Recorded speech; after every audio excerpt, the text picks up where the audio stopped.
Baik, assalamualaikum warahmatullahi wabarakatuh. Saat ini saya akan menjelaskan tentang diare ya, mengedukasi tentang diare. Kita sharing saja ya, biar santai, tidak seperti video-video edukasi yang lain. Kita lebih santai, lebih sharing. Tapi ini hal yang penting, jadi jangan di skip videonya, tonton sampai habis. Sekarang kita akan bahas diare atau diare pada anak. Itu didefinisikan sebagai perubahan konsistensi pada BAB anak yang lebih dari 5 kali. Jadi kalau si anak udah BAB lebih dari 5 kali dan konsistensinya berubah, entah menjadi cair atau ada dempulnya, ada masih, kalau kata orang Sunda, masih ada bukurnya gitu, uh, masih ada ampasnya lah, atau cair banget, atau sampai ada darahnya. Nah, banyak konsistensi feses dari si diare itu sendiri, banyak macamnya ya, berbagai macam. Tapi patokannya gini aja, kalau terjadi perubahan konsistensi dan itu udah lebih dari 5 kali dalam sehari, itu sudah masuk diare ya. Oke, apakah diare, penyebabnya apa aja nih? Nah, penyebab diare itu bisa banyak macam ya. Bisa dari alergi, bisa jadi aneksietas atau kecemasan, bisa dari bakteri, bisa dari virus, dan hal-hal lain di luar itu ya. Nah, karena banyak itu, jadi kita dipetakan dulu nih. Kebanyakan uh, diare itu disebabkan oleh virus dan alergi. Jadi jangan buru-buru panik begitu diare. Wah, bagaimana ini, bagaimana? Bisa aja itu cuma virus atau cuma alergi. Diganti susu, normal lagi. 2 hari 3 hari normal lagi. Karena menurut IBM, jadi penelitian berbasis kejadian, evidence based medicine, itu 80% sampai 90% itu diare dapat sembuh sendiri dan dapat diobati hanya dengan oralit. Nah, karena gimana nih bagi orang orang tua nih, apalagi dewasa dewasa muda nih, penanganan diare itu.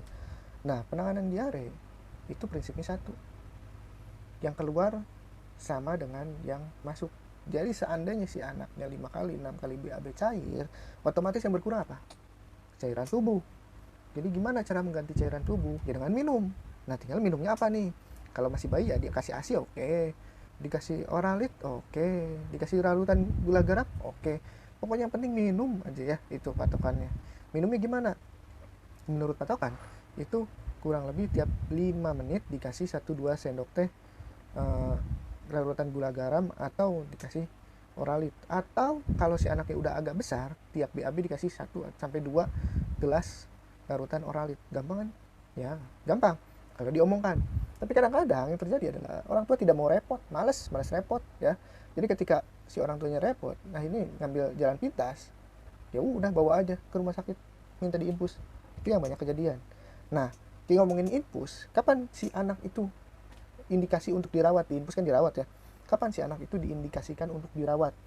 Yang pertama, sudah dehidrasi berat. Dehidrasi ringan sedang bolehlah diinfus. Kalau memang si anaknya tidak bisa makan minum, jadi makan minumnya sulit gitu, makan muntah lagi gitu, itu harus diinfus ya. Si anak sudah lemas, itu gejala dari dehidrasi berat tadi ya. Si anak lemas, si anak ngantuk, bukan ngantuk ya disebutnya, tidak sadar ya. Si anak kejang, si anak apa lagi ya, pokoknya lemas lah ya.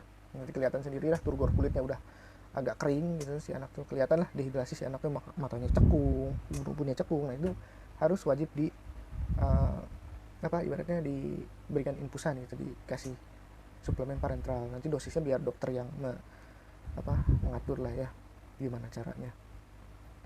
Nah, lalu pak, ada darah dalam BAB-nya, dalam fesesnya itu.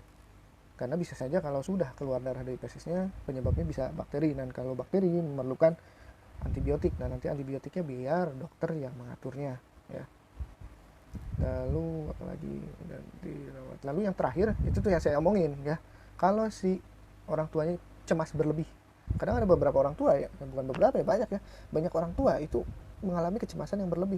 Si anaknya masih main bebas, paling ya sehari 5 kali 6 kali BAB cair, terus si anaknya main lagi, minum lagi, makan lagi banyak. Tapi karena kecemasan si orang tuanya, menyebabkan si anak itu ya mau nggak mau ya kita rawat gitu, karena si orang tuanya kecemasan berlebih gitu. Ibaratnya yang memperburuk keadaan tuh ya orang tua sendiri gitu, ibaratnya gitu. Oke, jadi nggak usah khawatir, 90% dapat sembuh sendiri dengan pemberian oralit. Tapi kalau ada tanda bahaya yang seperti saya sebutkan tadi ya, dehidrasi berat, tidak sadar, kejang, keluar darah dari BAB-nya, terus kecemasan dari si orang tua itu sendiri, ya sudah, cepat-cepat bawa ke rumah sakit agar tidak terjadi hal yang tidak diinginkan ya.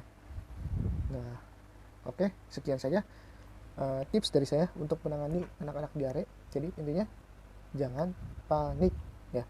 Oke, ya silahkan ke dokter boleh, silahkan mau ke paramedis ya mangga, silahkan, tapi jangan melakukan hal lucu seperti ini ya. Misal hari ini ke paramedis nih ya, atau ke dukun gitu, hari ini ke dukun atau ke paramedis, nah tidak sembuh, lalu besoknya karena memiliki kartu sakti itu budget pas-pasan jiwa sosialita ya, tahu sendirilah ya apa. Nah, datang ke klinik berobati dokter cuma buat minta rujukan ya, jangan sampai seperti itu ya, karena jelas beda levelnya, level kompetensi antara dokter dan para medis itu ada batasannya, jelas beda ya. Jadi kalau mau berobat ya kalau bisa mah ya ke dokter, tapi kalau jauh ya mau ke paramedis dulu, nanti kalau dari paramedis nggak sembuh silahkan ke dokter kecintaan anda ya. Jadi jangan tiba-tiba perlu datang ke klinik udah minta rujukan gara-gara punya kartu sakti ya, nggak segampang itu pergoso. Oke, sekian saja tips dari saya. Wassalamualaikum warahmatullahi wabarakatuh. Kesalahan dari saya, kebenaran dari Allah Subhanahu wa Ta'ala.